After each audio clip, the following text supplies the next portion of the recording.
দাঁড়া ভিডিওটা স্কিপ করো না। আজকে তোমাদের জন্য একটা নতুন রেসিপি নিয়ে চলে এসেছি, পচা কলা দিয়ে সন্ধ্যাবেলার একটা সুন্দর জলখাবার। এই জলখাবারের পর খাওয়ার পর তোমরা কোনো দিন আর পচা কলা ফেলবে না, এটা আমার গ্যারান্টি। তো আজকের পুরো রেসিপিটা দেখতে থাকো কীভাবে বানাচ্ছি। তো প্রথমেই আমরা পচা কলার খোসাগুলো ছাড়িয়ে নিয়েছি, দেখতেই পেরেছো। তারপরে এই একটা পাত্রে সব পচা কলার খোসা ছাড়ানোর পর যে কলাটা থাকে সেই কলাটা রেখে দিয়েছি।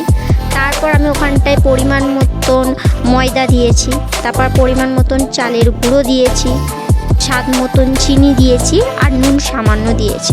আর এর মধ্যে তোমরা যদি চাও মানে খাবারের স্বাদ বাড়ানোর জন্য, তো তোমরা বাটার, আমুলের গুঁড়ো দুধ আর ক্ষীর অ্যাড করতে পারো।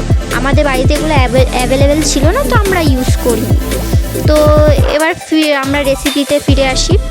তো সব দেওয়া হয়ে গেলে ভালোভাবে মিক্স করে নিতে হবে।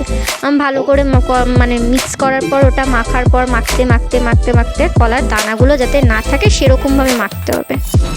আচ্ছা, তোমরা যে রেসিপিগুলো দেখছো তারা আমাকে কমেন্ট করে জানাও। আর আমার চ্যানেলে কেউ যদি নতুন হয়ে থাকো তাহলে প্লিজ সাবস্ক্রাইব করো, তাহলে এরকম নতুন নতুন রেসিপি কিন্তু আনবো তোমাদের, যাতে কোনো বাড়ির কোনো জিনিস নষ্ট না হয় আর খুব ভালো খাবারও তোমরা সন্ধ্যেবেলার টিফিনে খেতে পারো। তো তাহলে চলে আসা যাক ফের। তারপর দেখতেই পাচ্ছ আমরা ওগুলো মাখার পরে ভালো করে মেখে নিচ্ছি।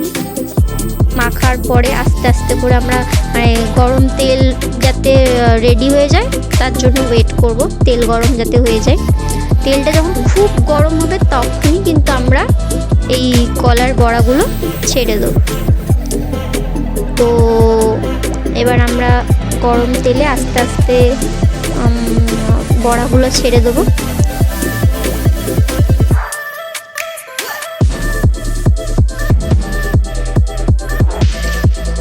দেখতেই পাচ্ছ তেল দেওয়া হয়ে গেছে কড়াইতে, তেলও গরম হয়ে গেছে।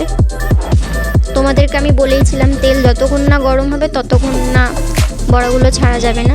তো দেখতেই পাচ্ছ এখানে একটা বড়া ছেড়ে দেওয়া হয়েছে, তারপর আর একটা বড়া ছেড়ে দেওয়া হয়েছে। এরকম আস্তে আস্তে করে আমরা এক একটা বড়া ছেড়ে দেবো গরম গরম তেলে। তারপরে আমরা আস্তে আস্তে করে ওটা নাড়িয়ে নেবো। নাড়ানোর পর যতক্ষণ না পুরো একদম বড়াগুলো লাল লাল না হয়ে যাচ্ছে ততক্ষণ না কিন্তু আমরা নামাবো না।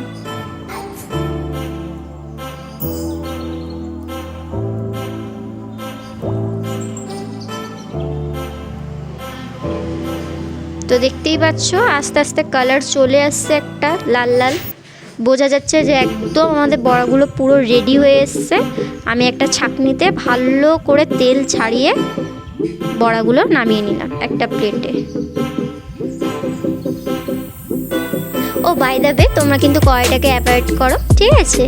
আর প্লিজ চ্যানেলটাকে সাবস্ক্রাইব করে দিও, আর যে যেখান থেকে দেখছো আমাকে একটা হাই কমেন্ট পাঠিয়ে দিও।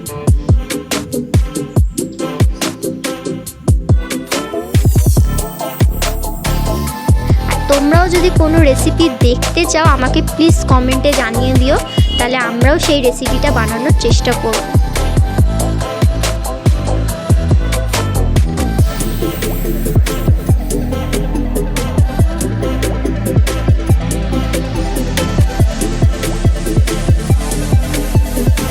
তো অলমোস্ট ডান পুরোটা। এবার যতক্ষণ আমরা এটা অপেক্ষা করলে এবার খাওয়ার পালা। দেখতেই পাচ্ছ পুরো একদম খাবারটা ক্রিস্পি টাইপের হয়েছে, ভীষণ সুন্দর, পুরো তালের বড়ার মতন। যেমন আমরা বর্ষাকালে তালের বড়া খেয়ে থাকি ঠিক তেমনই একটা টেস্ট এসেছিল, খুব ভালো টেস্ট। তোমরা যারা তালের বড়া খেতে ভালোবাসো, তালের বড়া তো আমরা সবসময় পাই না, তাল সবসময় মানে বর্ষাকাল ছাড়া হয় না। তো এরকম তোমরা কিন্তু কলা দিয়ে, পচা কলা দিয়ে কিন্তু তোমরা কিন্তু এই রেসিপিটা বানাতে পারো, তাহলে তালের বড়ার একটা ফিলিং পাবে। তো বাই বাই গাইস।